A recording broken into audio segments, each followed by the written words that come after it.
If you've been taking a blood pressure pill every single morning for the past year, Amlodipine, Losartan, or Lisinopril, how confident are you that you truly understand what that pill is doing inside your body right now? Not what the label says, not the one sentence your pharmacist printed on the bag. I mean, actually understand it. The way it works, the way it can quietly turn on you under the right conditions, and the warning signs that separate a minor inconvenience from a situation that requires urgent medical attention. Most people I talk to, educated people, careful people, people who read the news and manage their own finances, pause when I ask that question. And that pause tells me everything. Because here's the thing, these aren't weak medications. These aren't vitamins. Amlodipine, Losartan, and Lisinopril are powerful drugs that change how your heart, blood vessels, and kidneys function every single day. And yet, millions of seniors take them on autopilot with very little understanding of what to watch for, what to avoid, or when something that feels ordinary is actually a signal your body is desperately trying to send. Today, I'm going to change that. My name is, and this channel exists for one reason, to give you the kind of clear, practical, honest health information that too often gets left out of a 10-minute doctor's appointment. By the time this video ends, you're going to understand these 3 medications in a way that makes you safer, more confident, and far less likely to be caught off guard. And I want to start with something that happened to a gentleman named Walter, because his story sets up everything we need to talk about. Before we begin, take a second and tell me your name and where you're tuning in from. I go through the comments, and I genuinely want to know who I'm speaking to and supporting here. Walter was 74 years old, a sharp, methodical former engineer. He took his medications exactly as prescribed, never missed. His daughter had set up a pill organizer labeled Monday through Sunday, and Walter treated it like a project schedule. When his doctor added amlodipine to his regimen, Walter figured one more blood pressure pill. Same category, different name, no big deal. That assumption almost cost him a productive year of his life. 3 months later, Walter's feet had changed so much that he couldn't fit into any of his regular shoes. His legs felt heavy by 4 o'clock in the afternoon. He started limiting how much he walked because moving around made it worse. He told his son he thought his circulation was failing. He was scared. He started Googling heart failure. The real answer was something much simpler and much more manageable. But Walter didn't know it because nobody had ever explained to him that amlodipine, Losartan, and Lisinopril are not the same kind of drug. They all lower blood pressure. That's where the similarity ends. Amlodipine is a calcium channel blocker. It works by relaxing the walls of your blood vessels, specifically the smooth muscle inside arteries, so blood flows with less resistance. Lisinopril is an ACE inhibitor. It blocks a specific enzyme in your body that tightens blood vessels. So by blocking it, pressure comes down. Losartan is an ARB, an angiotensin receptor blocker. It works at a similar step in that same system, but through a slightly different door, which matters more than most people realize. 3 different mechanisms, 3 different side effect profiles, 3 different things to watch for. When you understand that, you stop interpreting your body's signals with a one-size-fits-all lens. Walter's swelling wasn't heart failure. It was amlodipine doing exactly what amlodipine does in a significant percentage of people who take it. Relaxing arteries more effectively than veins, causing fluid to pool in the lower legs. Once that was identified and addressed, Walter was back in his walking shoes within weeks. The name on your bottle is not just a label. It's a category, and the category tells you the pattern. Let's go deeper. Let's talk about that swelling more specifically because it is one of the most widely misunderstood side effects in all of blood pressure medicine, and it affects a surprising number of people taking amlodipine. Here's what actually happens, explained simply. When amlodipine relaxes the small arteries in your legs, blood flows in more freely. But the veins, which are responsible for carrying blood back up to the heart, don't relax in the same way. So, you get an imbalance. More blood coming in than going out. Pressure builds up in those tiny vessels near your ankles and feet, and that pressure eventually pushes fluid out of the vessels and into the surrounding tissue. The result? Puffy ankles, socks that leave deep marks, shoes that stop fitting, legs that feel heavy and full by late afternoon. This is not fluid retention from eating too much salt. This is not your kidneys failing. This is not heart failure starting. In most cases, it is a predictable physiological response to how amlodipine works. Now, here's the part that becomes genuinely dangerous.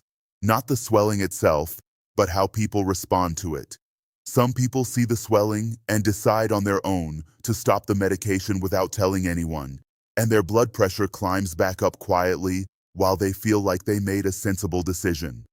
Others keep taking the medication but start avoiding water because they believe they're retaining it. That's the wrong direction entirely, and dehydration on a calcium channel blocker carries its own risks. Some people, like Walter, simply endured in silence for months, reducing their activity level, assuming the worst, and losing quality of life unnecessarily. The right move, the move I want you to remember, is this. Leg swelling on amlodipine is a conversation your doctor needs to know about. Not because the drug is necessarily wrong for you, but because there may be adjustments, alternatives, or strategies that make it far more manageable. Elevating the legs, timing of doses, or in some cases reconsidering which medication fits your body best, those are all options. But none of them happen if you suffer in silence. If you or someone you know is taking amlodipine, drop a comment below. Have you ever noticed that heavy, swollen feeling in your legs by the end of the day? You might be surprised how many people are quietly going through the exact same thing. Now, let's talk about Lisinopril and the most notorious side effect in the ACE inhibitor family, the cough. Not a wet cough, not a productive cough, a dry, scratchy, relentless tickle in the back of your throat that tends to be worse at night and doesn't respond to cough drops, lozenges, antihistamines, or anything else in your medicine cabinet. Here's what makes this one so tricky. It often doesn't start immediately. Some people develop it within the first week.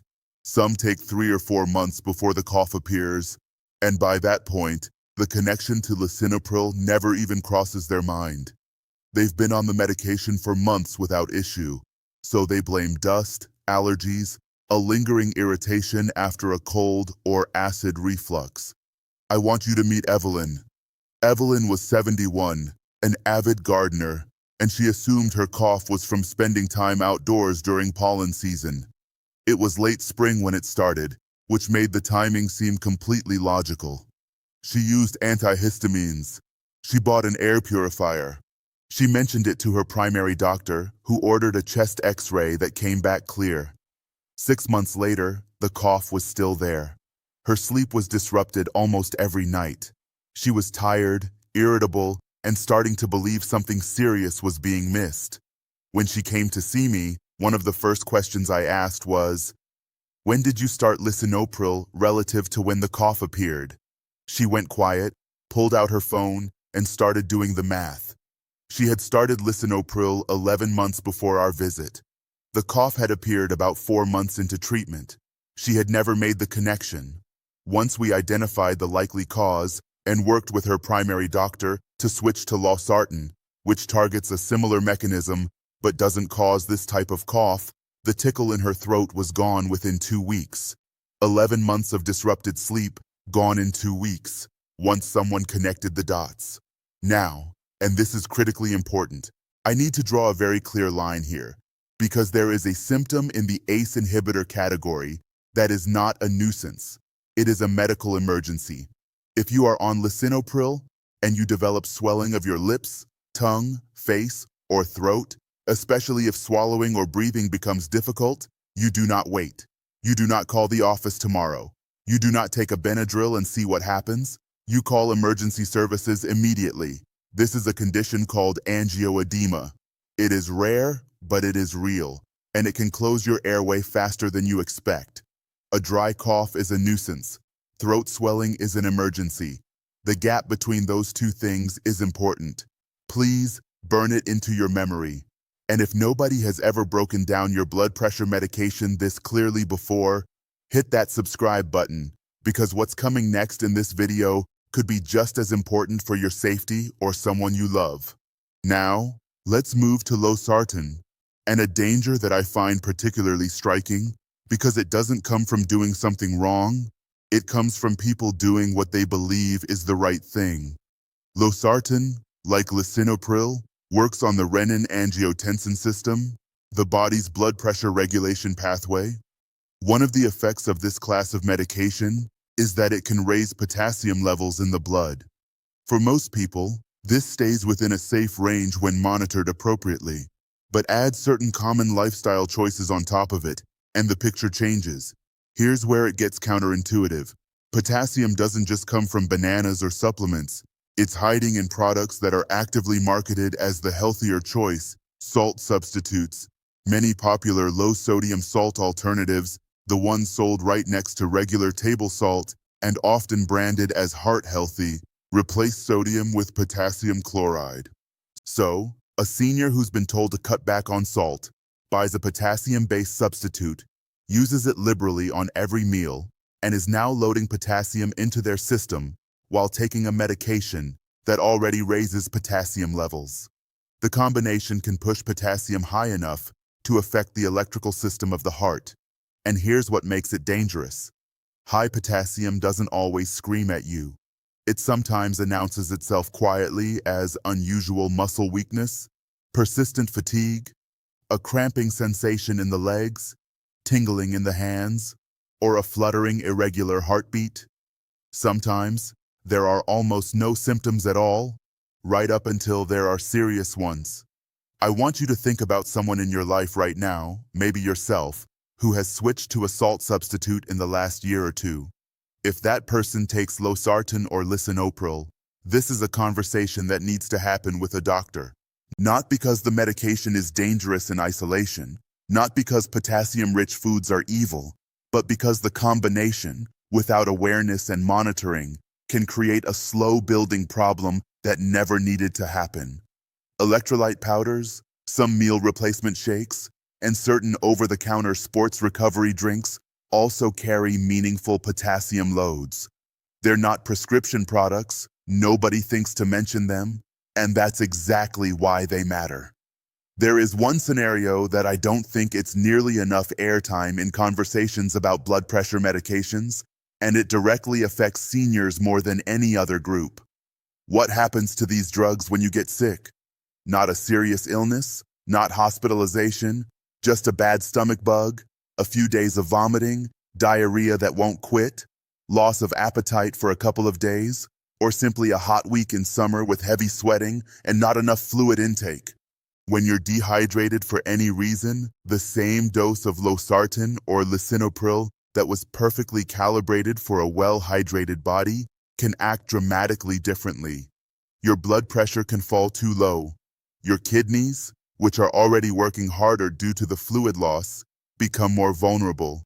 Dizziness, weakness, faintness, or acute kidney strain can develop faster than most people expect.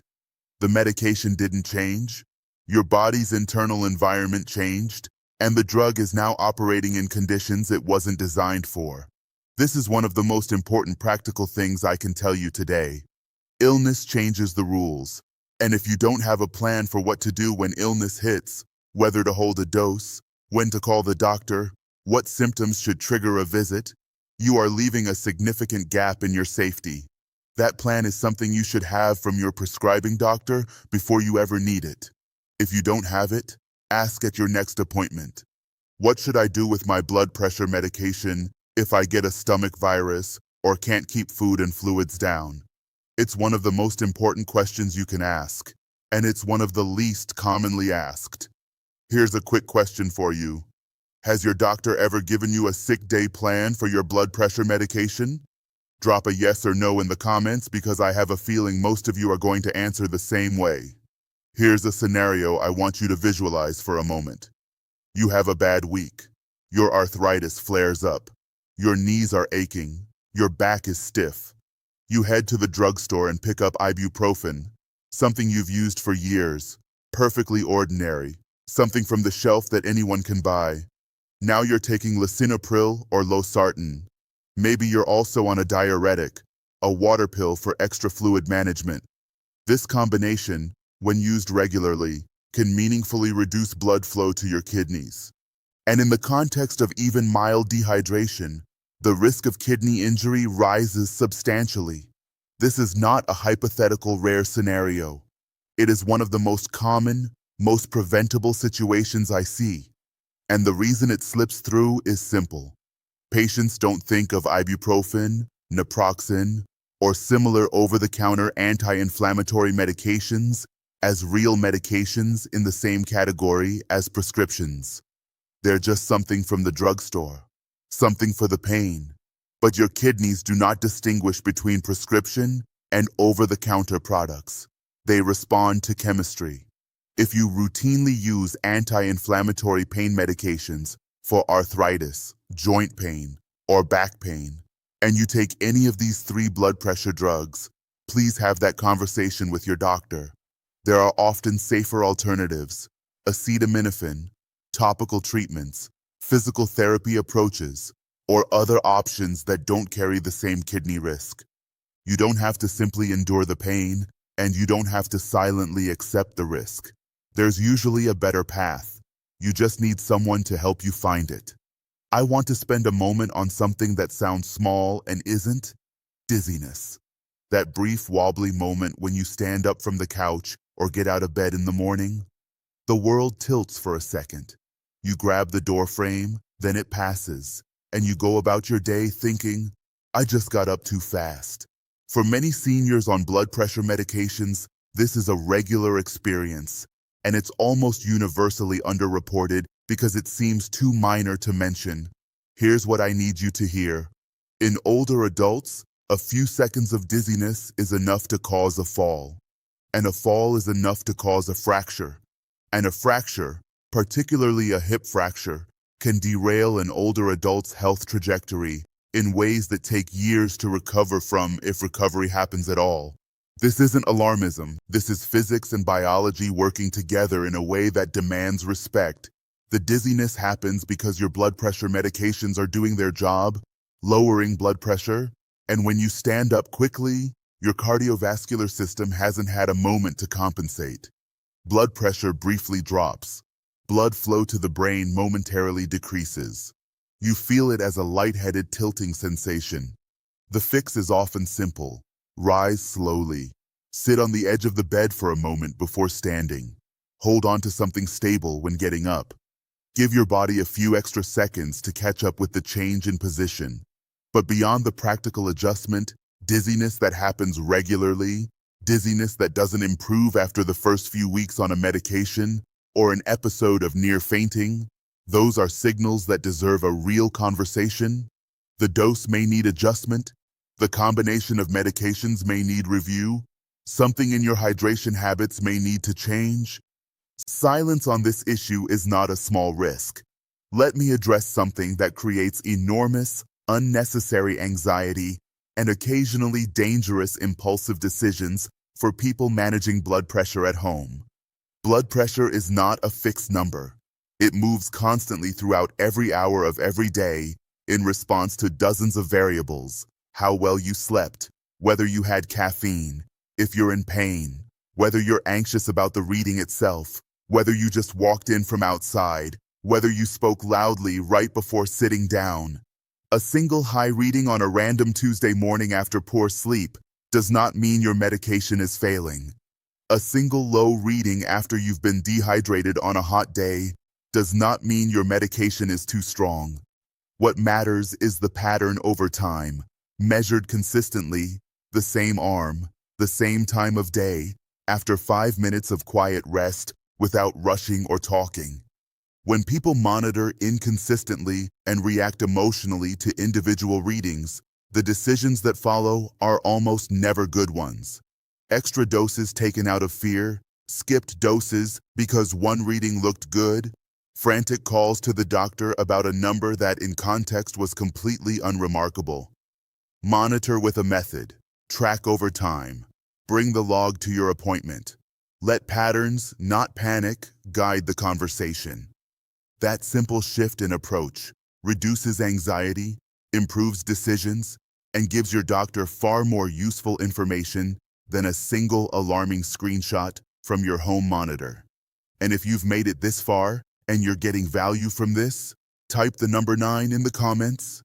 It's a simple way to let me know you're here and following along.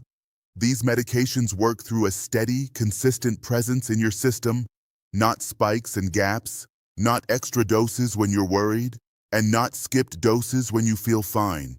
Amlodipine, Losartan, and Lisinopril are not rescue medications. They're not designed to be taken reactively, like a pain reliever after a headache appears, and a fall is enough to cause a fracture. And a fracture, particularly a hip fracture, can derail an older adult's health trajectory in ways that take years to recover from, if recovery happens at all. This isn't alarmism. This is physics and biology working together in a way that demands respect. The dizziness happens because your blood pressure medications are doing their job, lowering blood pressure.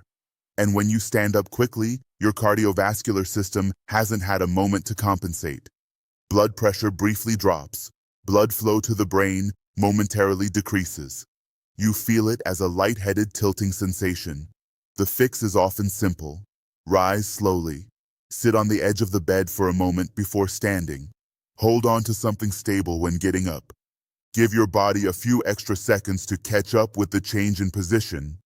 But beyond the practical adjustment, dizziness that happens regularly, dizziness that doesn't improve after the first few weeks on a medication, or an episode of near fainting, those are signals that deserve a real conversation. The dose may need adjustment. The combination of medications may need review. Something in your hydration habits may need to change. Silence on this issue is not a small risk. Let me address something that creates enormous unnecessary anxiety and occasionally dangerous impulsive decisions for people managing blood pressure at home. Blood pressure is not a fixed number. It moves constantly throughout every hour of every day in response to dozens of variables. How well you slept, whether you had caffeine, if you're in pain, whether you're anxious about the reading itself, whether that just walked in from outside, whether you spoke loudly right before sitting down. A single high reading on a random Tuesday morning after poor sleep does not mean your medication is failing. A single low reading after you've been dehydrated on a hot day does not mean your medication is too strong. What matters is the pattern over time, measured consistently, the same arm, the same time of day, after 5 minutes of quiet rest, without rushing or talking. When people monitor inconsistently and react emotionally to individual readings, the decisions that follow are almost never good ones. Extra doses taken out of fear, skip doses because one reading looked good, frantic calls to the doctor about a number that in context was completely unremarkable. Monitor with a method, track over time, bring the log to your appointment, let patterns, not panic, guide the conversation. That simple shift in approach reduces anxiety, improves decisions, and gives your doctor far more useful information than a single alarming screenshot from your home monitor. And if you've made it this far and you're getting value from this, type the number 9 in the comments. It's a simple way to let me know you're here and following along. These medications work through a steady, consistent presence in your system, not spikes and gaps, not extra doses when you're worried, and not skip doses when you feel fine. Amlodipine, Losartan, and Lisinopril are not rescue medications. They're not designed to be taken reactively, like a pain reliever after a headache appears.